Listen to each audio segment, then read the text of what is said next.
Right. కాకపోతే మనం చూస్తే నాగార్జున గారు ఎక్కడో ఒక చోట అంటే లోకేష్ మీద నుంచోబెట్టింది లావణ్య, లేడీని నుంచోబెట్టారు. పిఠాపురంలో పవన్ కళ్యాణ్ నుంచి ఉన్నటువంటి నియోజకవర్గం వంగా గీత, లేడీస్ నుంచోబెట్టారు. అటుపక్క బాలకృష్ణ, లేడీస్ నుంచోబెట్టారు.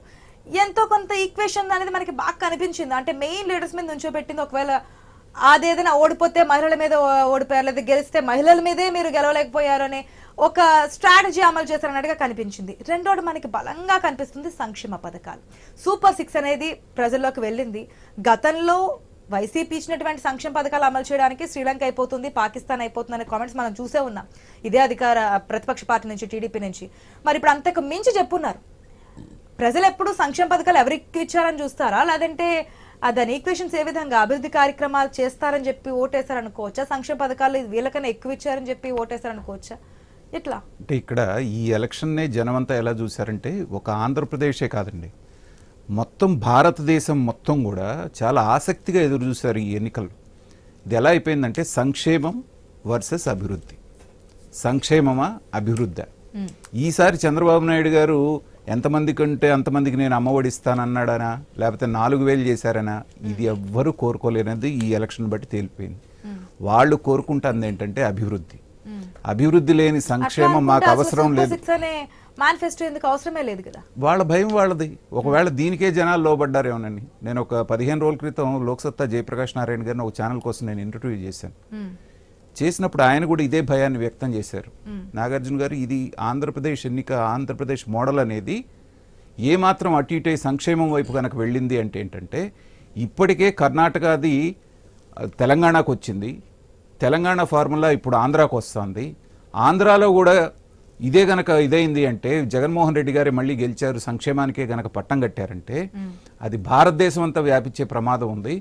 అప్పుడు మేధావి వర్గం అనేటువంటి మాట, వాళ్ళ యొక్క వాయిస్ అనేది పోకుండా కేవలం పథకాలు తీసుకునే వాళ్లే ఎవరు అధికారంలో ఉండాలని నిర్ణయించే ప్రమాదం వస్తుంది. 15 సంవత్సరాల తర్వాత ఇలాగే కొనసాగితే రాజకీయ సంక్షోభం వస్తుందని చాలా ఆందోళనగా చెప్పారు ఆయన. థ్యాంక్ గాడ్ ఇవాళ ఆంధ్ర ప్రజలు చాలా విఘ్నులయ్యి చాలా మంచి నిర్ణయం తీసుకొని మాకు సంక్షేమం వస్తే వస్తుంది, ఎవరు చేసినా చేస్తారు సంక్షేమం, కానీ మాకు కావాల్సింది అభివృద్ధి, మా పిల్లలకి కావాల్సింది ఉద్యోగాలు, మంచి అవకాశాలు, మాకు ఒక రాజధాని కావాలి, ఇలాంటివన్నీ ఆలోచించి ఓటేశారే కానీ సంక్షేమం చంద్రబాబు నాయుడు గారు ఎక్కువ ఇస్తారు కాబట్టి ఆయనకి వేశారనేది నేను అనుకోవట్లేదు. ఖచ్చితంగా ఎదుగుంటే చూడండి, మళ్ళీ 18కి వచ్చేసింది వాళ్ళది. ఇందాక మనం అనుకున్నాం 21 ఉంది, ఇప్పుడు 18కి వచ్చింది వైసీపీ, ఇంకా తగ్గుతోంది. ఇది వెళ్లే కొద్దీ ఎక్కడ ఆగుతుంది అనేది మనం చెప్పలేము. ఇప్పుడు చూడండి 157 దాకా వచ్చింది. ఈ సునామీ ఇప్పుడు తోటి ఆగేదట్లేదు. బిఫోర్ దట్ మనకు శివాజీ గారు, శివసేన తెలంగాణ రాష్ట్ర శివసేన అధ్యక్షులు శివాజీ గారు అందుబాటులో ఉన్నారు. శివాజీ గారు నమస్తే. శివాజీ గారు, ఒక ట్రెండ్ కనిపిస్తోంది, బట్ అబ్కి బార్ 400 బార్ అన్నటువంటి నినాదం భారతదేశ వ్యాప్తంగా మీరు ప్రచారంలోకి తీసుకొచ్చారు. బట్ ఆ స్లోగన్ కొంత వెనకడుగు ఏమైనా పడుతోంది అనుకోవాలా? ఇండియా అలయన్స్ కూడా మీకు అంతే టఫ్ అయితే ఇస్తుంది స్పష్టంగా కనిపిస్తోంది. ఎట్లా చూస్తారు వస్తున్నటువంటి ఈ రిజల్ట్స్, ఈ ట్రెండ్స్ ని? ఖచ్చితంగా అది భారత ప్రధానమంత్రి గారు శ్రీకాంత్ గారు, భారత ప్రధానమంత్రి గారు ఒక స్ట్రాటజీ అని చెప్పారు.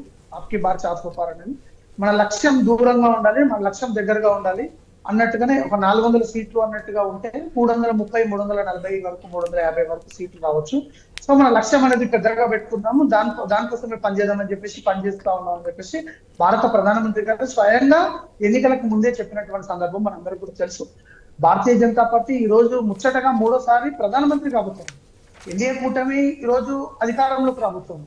ఈరోజు కాంగ్రెస్ పార్టీ ఈ రోజు చాలా తక్కువ స్థానాలు పోటీ చేశారు. 272 స్థానాలు మెజార్టీ, అంటే మెజార్టీ అయితే మ్యాజికల్ ఫిగర్ ఏదైతున్నదో ఈ ఫిగర్ స్థానాలు కూడా పోటీ చేయలేకపోయింది కాంగ్రెస్ పార్టీ. అంటే 50-55 సంవత్సరాలు అధికారంలో ఉన్నటువంటి కాంగ్రెస్ పార్టీ ఈ రోజు అది పోటీ చేయలేని పరిస్థితిలో ఉన్నది. ఇండి కూటమి చేసినటువంటిది ఏం లేదు ఇక్కడ. ఇండియా కూటమికి లాస్ట్ టైం కొన్ని సీట్లు ఉంటే ఇప్పుడు కొన్ని సీట్లు వచ్చి కొన్ని సీట్లు పెరుగుతుంది తప్ప వాళ్ళకి అధికారం ఏం రాదు.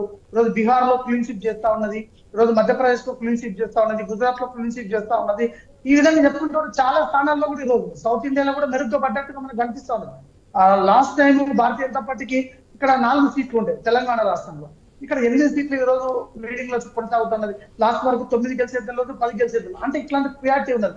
ఆంధ్రప్రదేశ్ లో ఎన్డీఏ కూటమి అధికారంలో ఉన్నది, ఒడిశాలో ఈరోజు క్లీన్ స్వీప్ చేయబోతా ఉన్నారు బీజేపీ. బట్ ఎక్కడైతే నార్త్ లో ఎక్కడైతే వ్యతిరేకత ఉందో వాటిని కవర్ చేసుకో